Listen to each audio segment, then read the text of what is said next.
سلام دوستان، امروز که این ویدیو رو دارم براتون میگیرم یه ظهر گرم تابستونیه، تابستون 1402. اینجا شهرستان استحبان، یکی از شهرستان استان فارس هست. یه پارک داره اینجا که یه آبشار حالا داره ازش پلکانی میاد پایین. میخوام بریم ببینیم که سرچشمش کجاست، اصلا طبیعی مصنوعی چجوری این آب داره میاد اینجا.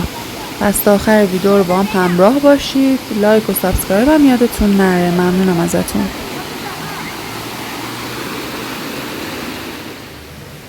تابستونا که جنوب ایران خیلی گرم میشه، از استان بوشهر و هرمزگان زیاد میان سمت استان فارس، علل خصوص شیراز. به هر حال آب و هوای خیلی بهتری داره نسبت به اونجا و میان مدت زیادی میمونن جنوبی عزیزمون. واقعا هم حق دارم. من یه سفر اردیبهشت ما رفتم سمت جنوب، خیلی گرم و شرجی زیادی بود و غیر قابل تحمل برای من. و خب الان که دیگه تابستونه، قطعا یه هوایی که دیگه اصلا نمیشه تصورش کرد. حالا اینجا هم همه کسایی که بودن توی فیلم نگرفتم ازشون، داشتن استراحت میکردن، قلیون برازجونی به راه و چای. تو این هوا یک ایرانی چیزایی که میتونه حتما تحملشون کنه اینا هست. خب مثل این که اینجا هم ادامه پارک، مردم اومدن نشستن استراحت میکنن. در واقع تو این هوا آدم شل میشه دیگه، به استراحت نمیرسه. یه آب خوبی هم رد میشه اینجا. به به.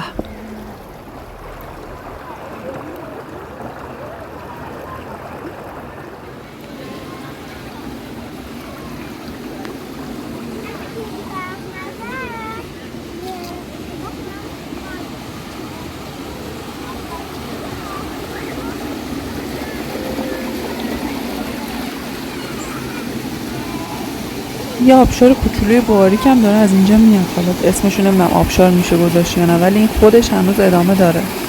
نمیدونم بهش برسم یا نه.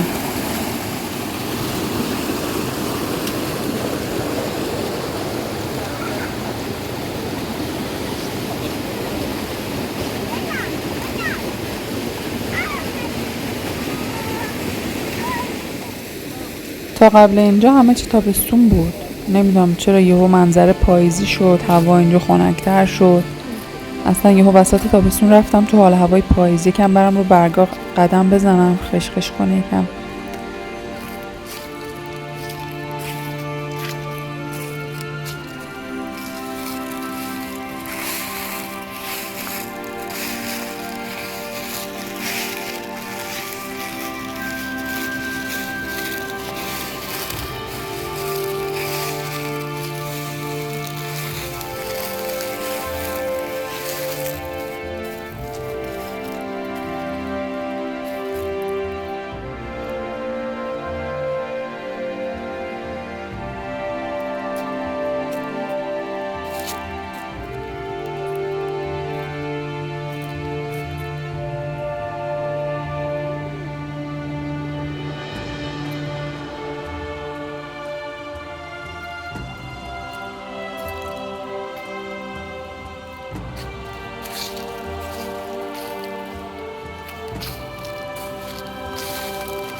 خب اون مسیری که رفتم به بنبست خوردم دیگه، نتونستم بالاتر برم.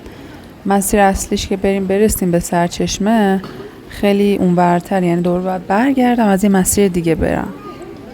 ولی قبلا من این مسیر رو رفتم و یه فیلم گرفتم، توی کانالم هست. این بالا آدرسش رو براتون میذارم، بزنید روش میتونید برید ببینید. یه سرچشمه داره، یه آب خیلی خنک و خوشمزه که میرزه به یه استخر بزرگ با یه آب خوش رنگ. اصلا باید ببینید، یه جای خیلی فوق‌العاده، یه آب خیلی خوش رنگ.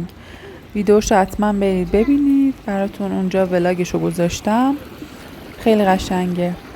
خیلی اینجا رو دوست دارم من. هم کلی درخت داره، آب رد میشه، سایه است، خنکه، با صفا در کل. ممنونم از شما که تا آخر ویدیو همراه من بودید. خداحافظ.